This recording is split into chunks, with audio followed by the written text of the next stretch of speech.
2 Kings, chapter 6.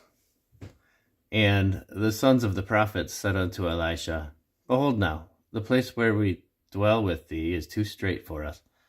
Let us go, we pray thee, unto Jordan, and take thence every man a beam, and let us make a place there where we may dwell. And he answered, Go ye. And one said, Be content, I pray thee, and go with thy servants. And he answered, I will go. So he went with them, and when they came to Jordan, they cut down wood. But as one was felling a beam, the axe head fell into the water, and he cried and said, Alas, master, for it was borrowed. And the man of God said, Where fell it? And he showed him the place. And he cut down a stick, and cast it in thither, and the iron did swim. Therefore said he, Take it up to thee. And he put it on his head, and he put out his hand, and took it.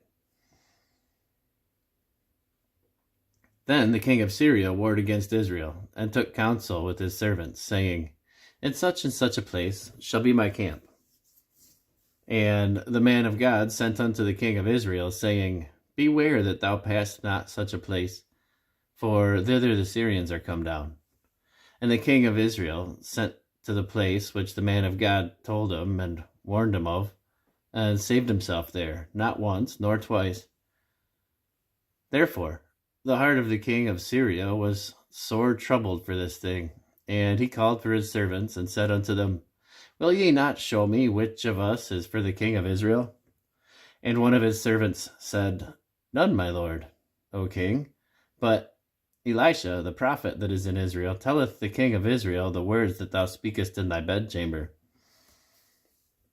And he said, Go and spy where he is, that I may send and fetch him. And it was told him, saying, Behold, he is in Dothan. Therefore sent he thither horses and chariots and a great host, and they came by night and compassed the city about. And when the servant of the man of God was risen early and gone forth, behold, the host compassed the city both with horses and chariots. And his servant said unto him, Alas, my master, how shall we do? And he answered, Fear not, for they that be with us are more than they be. And he answered, Fear not, for they that be with us are more than that be with them.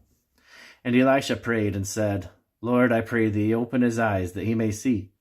And the Lord opened the eyes of the young man, and he saw. And behold, the mountain was full of horses and chariots of fire round about Elisha. And when they came down to him, Elisha prayed unto the Lord, and said, Smite this people, I pray thee, with blindness. And he smote them with blindness, according to the word of Elisha. And Elisha said unto them, This is not the way, neither is this the city. Follow me, and I will bring you to the man whom you seek. But he led them to Samaria. And it came to pass, when they were come into Samaria, that Elisha said, Lord, open the eyes of these men, that they may see. And the Lord opened their eyes, and they saw, and behold, they were in the midst of Samaria. And the king of Israel said unto Elisha, when he saw them, My father, shall I smite them? Shall I smite them? And he answered, Thou shalt not smite them. Wouldest thou smite those whom thou hast taken captive with thy sword and with thy bow? Set bread and water before them, that they may eat and drink, and go to their master. And he prepared great provision for them. And when they had eaten and drunk, he sent them away, and they went to their master. So the bands of Syria came no more into the land of Israel. And it came to pass after this, that Benhadad king of Syria gathered all his host, and went up and besieged Samaria. And there was a great famine in Samaria, and behold, they besieged it, until an ass's head was sold for 80 pieces of silver, and the fourth part of a cab of dove's dung for 5 pieces of silver. And as the king of Israel was passing by upon the wall, there cried a woman unto him, saying, Help, my lord, O king. And he said, If the Lord do not help thee, whence shall I help thee? Out of the barn floor, or out of the winepress? And the king said unto her, What aileth thee?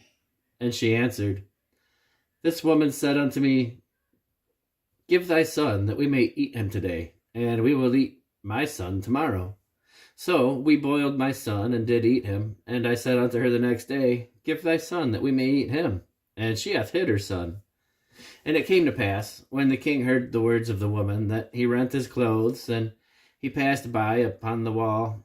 And when the people looked, and behold, he had sackcloth within upon his flesh. And he said, God do so and more also to me, if the head of Elisha, the son of Shaphat, shall stand on him this day. But Elisha sat in the house, and the elders sat with him. And the king sent a man from before him. But ere the messenger came to him, he said to the elders, See ye how this son of a murderer hath sent to take away mine head? Look, when the messenger cometh, shut the door, and hold fast at the door. Is not the sound of his master's feet behind him? And while he yet talked with him, behold, the messenger came down unto him, and he said, Behold, this evil is of the Lord. What should I wait for the Lord any longer?